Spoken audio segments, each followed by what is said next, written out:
Siapa Pak Dian dulu? Silakan Pak Dian. Ya, terima kasih pimpinan, terima kasih Pak Menteri dan semua teman-teman dari Komisi 5. Saya pikir kita tidak perlu berlama-lama karena seluruh dasar hukum atas hak atas tanah itu sebenarnya sudah clear and clean sejak program transmigrasi itu dibuat dari tahun 50. Walaupun sebenarnya ada problem-problem yang muncul terkait hak kepemilikan tumpang tindih lahan yang sudah dari tahun 68 sampai hari ini tidak selesai. Dalam bayangan saya begini pimpinan. Dulu para transmigran ini dianggap diberikan label, diberikan cap oleh negara sebagai pahlawan pembangunan. Sebagai pahlawan ekonomi karena membantu pemerataan di wilayah-wilayah yang masih sepi penduduknya. Bahkan dianggap sebagai pahlawan dalam menjaga perbatasan negara. Mereka ditaruh di pulau-pulau terluar dan sebagainya. Untuk itu, para transmigran itu menjual kerbaunya, sapinya, kambingnya untuk membantu keberangkatan. Itu ketika awal tahun 50, 60, 70. Tapi hari ini gelar mereka berubah. Hari ini gelar mereka tidak lagi menjadi pahlawan pembangunan, tidak lagi menjadi pahlawan ekonomi, tapi menjadi perambah hutan. Kenapa mereka menjadi perambah hutan? Karena tiba-tiba sertifikat mereka ada dalam kawasan hutan.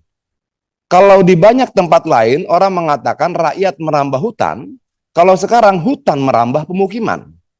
Kenapa? Ada terjadi penambahan perluasan kawasan hutan dalam beberapa belas tahun terakhir, pimpinan. Nah, menurut saya, kalau Indonesia tahun 50, Indonesia tahun 70, 80, dan hari ini adalah Indonesia yang sama, maka harusnya tidak boleh terjadi hal seperti ini. Apa yang sudah menjadi hak rakyat tidak bisa kemudian tiba-tiba dihilangkan.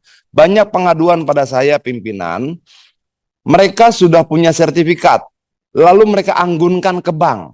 Ketika kemudian bank sudah cairkan pinjaman, ketika mau diberikan cicilan kesekian kalinya, dicek pulang itu masuk kawasan hutan. Lalu si petani ini berpikir, kalau saya lunasi pinjaman ini, saya tidak akan pernah dapatkan lahan saya lagi. Kenapa? Kalau kemudian tidak dipastikan hak atas kepemilikan tanahnya, maka itu menjadi kawasan hutan. Dan seketika itu dia menjadi penjahat. Orang-orang baik dulu ketika dirubah menjadi kawasan hutan, kita paksa statusnya berubah menjadi penjahat. Kalau angka Pak Menteri 17.600 sekian, berarti negara sudah memproduksi 17.000 penjahat dengan kebijakan ini. Walaupun sebenarnya saya minta pada Pak Menteri diuji ulang data ini, karena di Lampung saja data saya ada 40.000 hektar yang sudah tersertifikasi masuk kawasan hutan.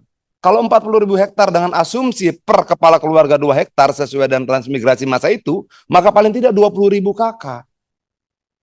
Nah, bagaimana kemudian kita lihat kejamnya kita bernegara, orang-orang baik yang berkorban buat bangsanya, 20 tahun, 30 tahun kemudian menjadi penjahat dengan label perambah hutan. Untuk itu pimpinan, saya pikir tidak perlu berpanjang lebar.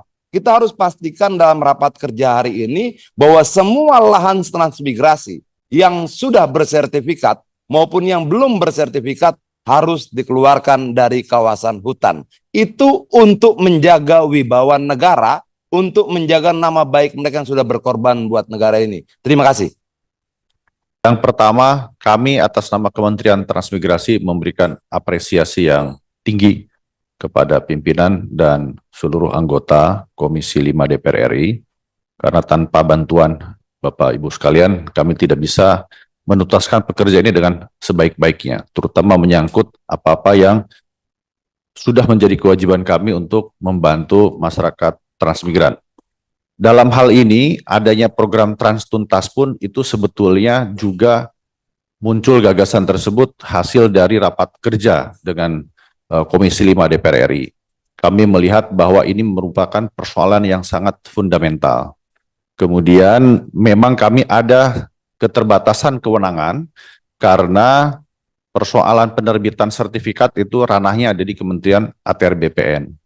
Sementara Kementerian ATR BPN untuk menerbitkan sertifikat itu harus berstatus clean and clear. Dan clean and clear itu diantaranya itu adalah juga menyangkut dengan Kementerian Kehutanan. Apakah masuk dalam kawasan hutan atau tidak. Berbagai macam persoalan-persoalan menyangkut dengan lahan ini, seperti juga tadi kami sudah sampaikan kepada pimpinan dan seluruh anggota, juga meluas tipologinya. Betul yang tadi disampaikan oleh para anggota Komisi 5, bahwa tidak hanya terkait dengan kawasan hutan, tapi juga ada yang menyangkut dengan HGU, terus kemudian juga berkonflik dengan kelompok masyarakat lainnya. Kami sudah mencatat seluruh persoalan yang tadi disampaikan, aspirasi yang sudah disampaikan. Kami akan jawab secara tertulis, secara rinci, tapi beberapa hal yang dapat mungkin kami sampaikan sebagai respon yang disampaikan oleh Bapak Adiana Pitupulu itu sangat valid, Bapak, bahwa 17.000 bidang itu adalah yang kami inventarisir yang belum keluar sertifikatnya. Tetapi persoalan menyangkut dengan kawasan hutan ini ada juga yang sudah keluar sertifikatnya, tapi terus kemudian masuk dalam kawasan hutan. Seperti contoh tadi di Sulawesi Selatan. Jadi penempatannya tahun 99 sudah keluar sertifikatnya, APL-nya kemudian 20 tahun kemudian masuk dalam kawasan hutan. Sehingga terus kemudian bermasalah gitu, Pak. Hal-hal ini yang kami mungkin akan lebih banyak lagi persoalan itu, oleh karena itu kami sudah bersepakat untuk betul-betul melakukan kerja konkret membantu masyarakat terkait dengan penyelesaian lahan ini. Adapun terkait dengan anggaran yang dialokasikan, tadi kami sampaikan bahwa tahun ini kami sudah alokasikan sekitar 62 miliar rupiah, sekitar 62 miliar rupiah untuk penyelesaian ABT ini. Kami akan hitung ulang dan kami akan laporkan nanti pada kesempatan pertama total keseluruhan. Karena dengan kami buka kesempatan melalui program Transtuntas ini, laporan-laporan juga semakin banyak. Jadi, dan persoalan juga betul-betul kompleks karena tadi kami sampaikan dari tahun 68 saja sudah ada begitu persoalan dan belum selesai. Kemarin kami alhamdulillah sudah menyelesaikan seperti contoh yang transmigran lokal di Sukabumi. Itu ada 1.200 sekian bidang menyangkut 642 kepala keluarga. Itu adalah salah satu contoh konkret yang akan kami selesaikan. Di bulan Juli ini kami juga akan berangkat ke Melolo, di Sumba Timur itu juga sama. Terus kemudian ada beberapa yang sudah kami, di tangan kami sekitar 3.000 bidang yang akan segera kami selesaikan. Yang akan kami serahkan, sudah terbit sertifikatnya dan kami selesaikan. Lain-lainnya akan kami hitung secara konkret, meskipun terkait dengan anggaran ini kami juga sedang negosiasi. Oleh karena itu dukungan dari DPR ini sangat besar sekali, menyangkut misalkan pembayaran provisi. Ini kan dari government to government. Kalau misalkan itu tidak perlu dibebankan kepada kami, tentu kami akan dengan senang hati sekali, Pak.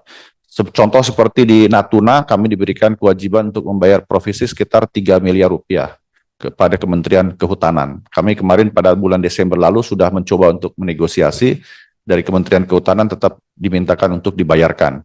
Karena kami belum ada dananya, sebentar lagi insya Allah cair ABT, itu kami alokasikan ke anggaran tersebut. Demikian, Bapak Ibu sekalian, satu hal lagi mungkin tentu saja hasil dari ratas ini akan kami segera laporkan kepada Bapak Presiden, supaya ada kebijakan yang jauh lebih konkret dan bisa mendapatkan kabar gembira untuk seluruh transmigran di seluruh wilayah Indonesia. Kalau kami hitung, Bapak, sekitar kami sudah memberangkatkan sekitar 2,1 juta kepala keluarga dengan jumlah jiwa sekitar 9,3 juta jiwa. Kemungkinan dengan generasi kedua ketiganya sudah lebih dari 40 juta jiwa transmigran yang ada di seluruh Indonesia. Terima kasih. Assalamualaikum warahmatullahi wabarakatuh.